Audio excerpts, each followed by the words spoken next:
Welcome back, everybody, to Modded Survival Season 3, which is apparently the name of the series according to what Desmo has sent me in files. Anyway, so, you know how I dubbed my last episode, Actual Progress is Made? Well, I've made even more progress since then, but it's all really rather boring stuff. So, I kept it off camera for you guys. Anyway, here, coke oven. It runs very slowly, but it consumes coal, and it produces creosote oil and coal coke. Now, both of these are fuel sources. The creosote oil is also used for making rails. So, yeah. Get half a bucket and a piece of coal coke per coal. And if you don't happen to have a lot of coal, you can also, that's not where I wanted to look. How do I just view coke oven recipes? Okay, there we go. You can also do it by block, but if you don't have an excess amount of coal, you can just use wood logs instead to get charcoal and only half as much creosote. So, yeah. I'd really recommend doing this, like, as early as you can. It is a bit expensive. You need like 2 stacks of sand and bricks. So, yeah.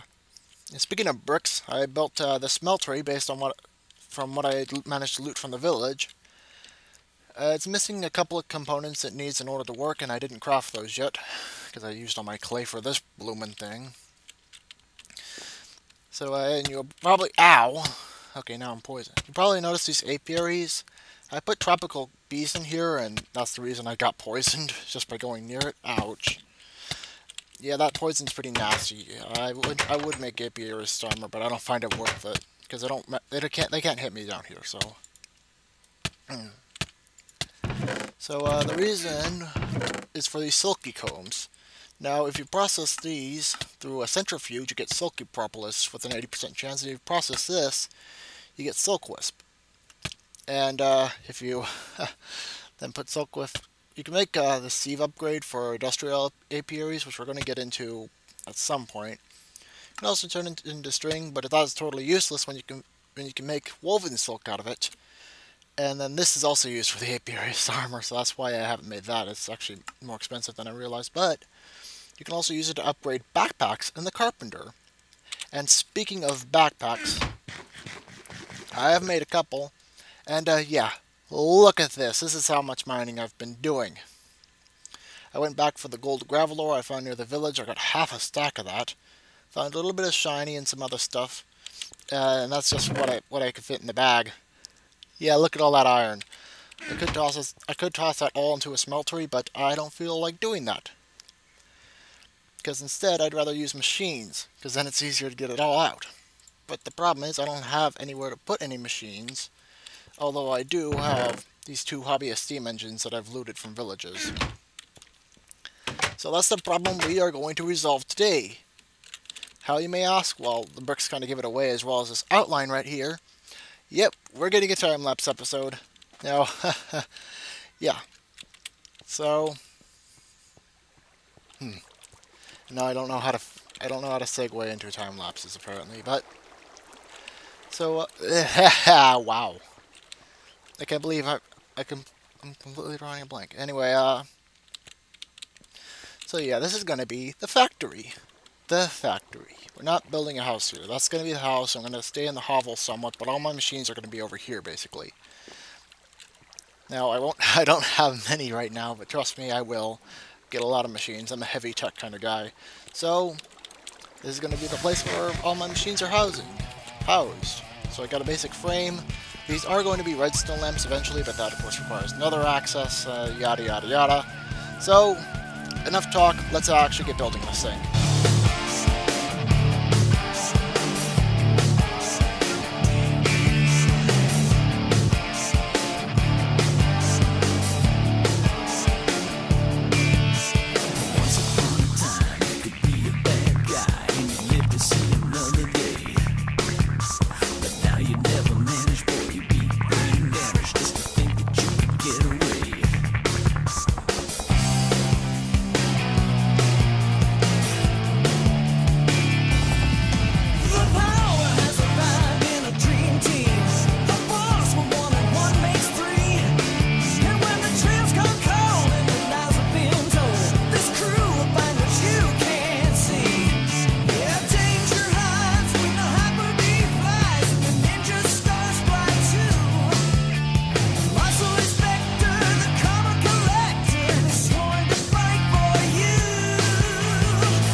Alright, I don't think that's the worst thing they've ever built.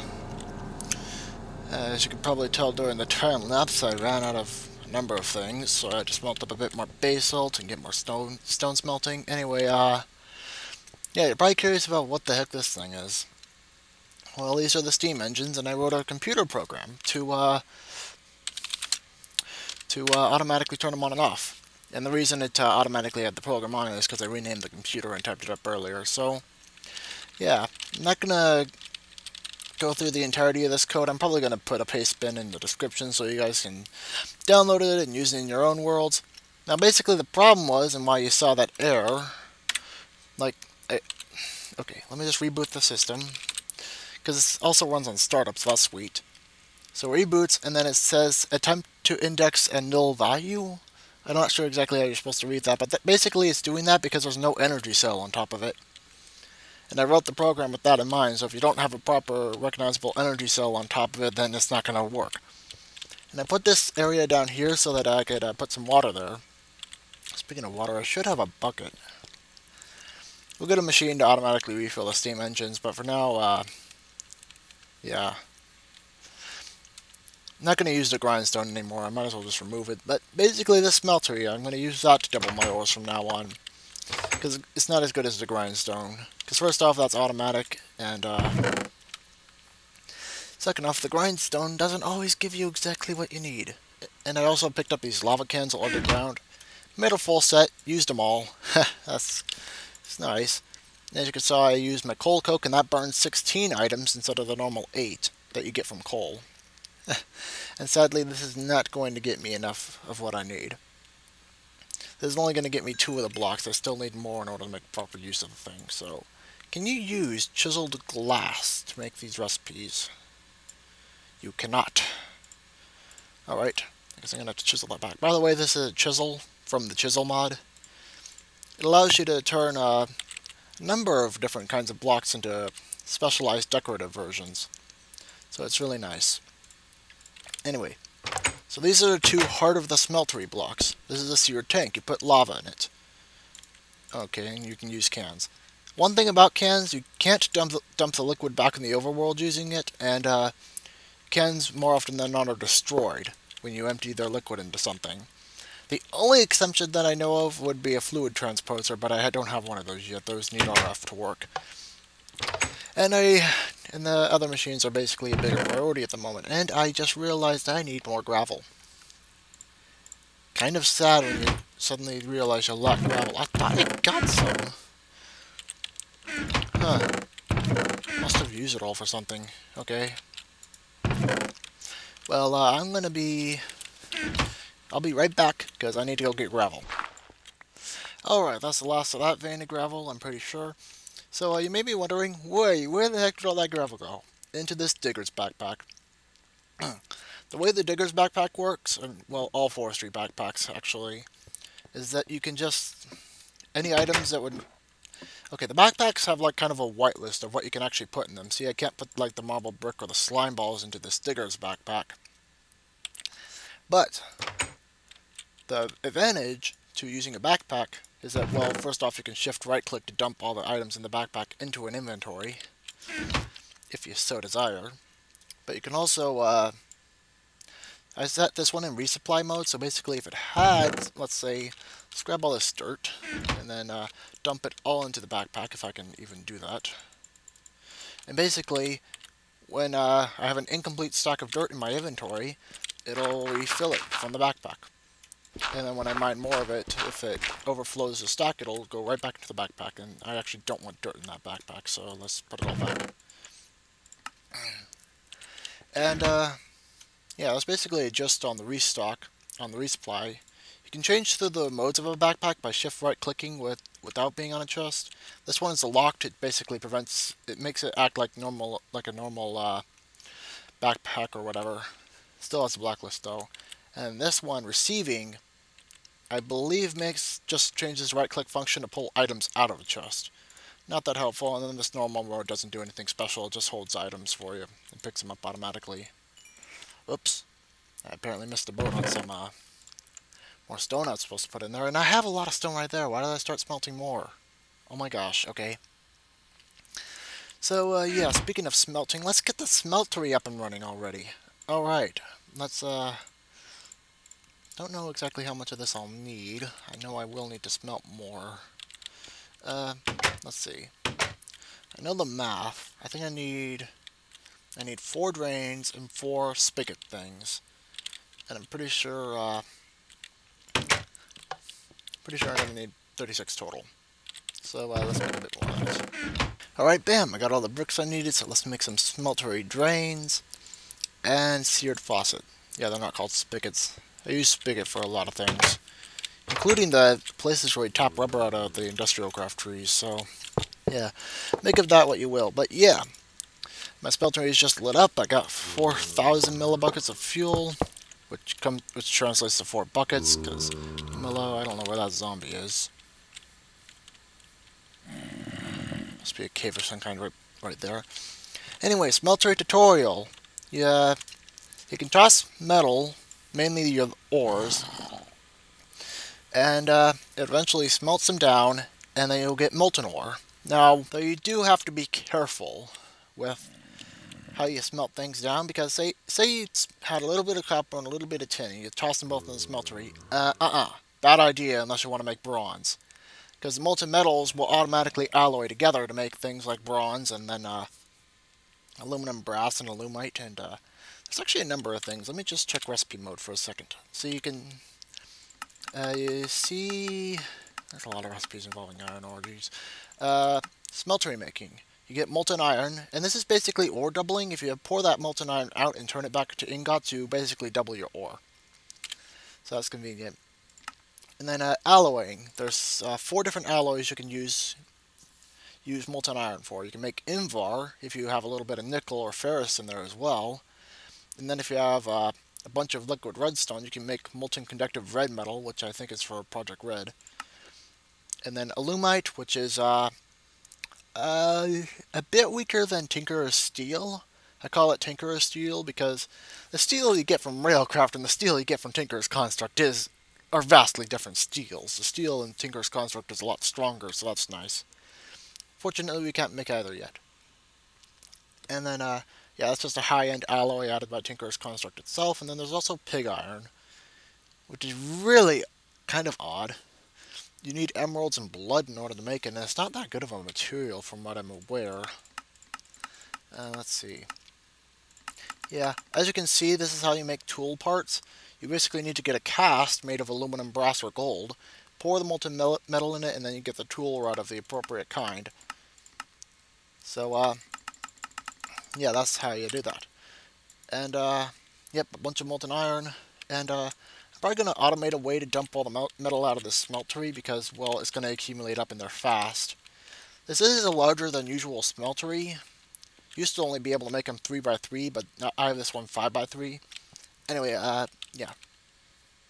So, yeah, gave you a basic rundown of how the smeltery works. We're going to be using it a lot in the next episode, I assume. And we're also going to be making machines to fill our factory with in the next episode. Isn't that going to be fun? Because by then we'll actually have all this ore processed down and have a ton of materials to work with. So, yeah, speaking of which, I wonder if I can actually automate that right now. Aha! I have found the way to do it, guys. So, I can't use standard pipes, but I can still use vanilla hoppers. See, look, if I go ahead and dump some iron into this thing, and I'm going to go ahead and put more to smelt. If I pour some iron out of the smeltery, the second it cools down, it would normally leave a block inside this basin. But since I have hoppers, the hoppers instead pull it out and put it in this chest for me. That is frickin' awesome. So I don't even have to use any pipes. So I've already got all the redstone wire logicked up. Yeah, that makes sense. Also, I want to be a bit more efficient with my wire usage, so I'm just going to go ahead and steal this and put it on the underside. Because that should still work. Because remember, when you apply redstone signal to a hopper, it should stop working. So by that logic, if I do this and then do that, then it should pour out and not leave. Anyway, yeah. And then there's this timer. Let's see if I can get this arranged right, because I don't have a screwdriver. Yes. Basically what a timer does is every time it rotates around, it releases a redstone pulse, and yes, that works. And then if I release this, Yeah, if you give these a redstone pulse, then they're either going to stop pouring their fluid or start pouring fluid. So I'm going to want to turn this timer up to like 15 seconds. Not that long. So, yeah, finish up what you're doing there. And, yeah, you can see the iron just draining out of the smeltery. Gonna need to put more lava in it, but that's fine. I have plenty. Also, it looks like it just missed the boat in terms of timing. Okay. Yeah, if you apply a redstone signal to the timer, it stops rotating. So, let's just see how keen my timing is on this, because I want it to run as fast as possible, obviously. Although do be aware with all the redstone updates, if you have a lot of these timers, it is going to slow down your world, so... Alright, that's actually pretty perfect. So, yeah, I'm going to call the episode here. So, I hope you guys return for my next episode, or Desmo's next episode, depending on who gets there first. In my next episode, I'm going to be making some machines, and we'll actually be able to ore double the proper way. Because although this is really nice, and I have it all automated, this isn't really how you're supposed to do it. So, yeah, I will see you guys next time. Until then.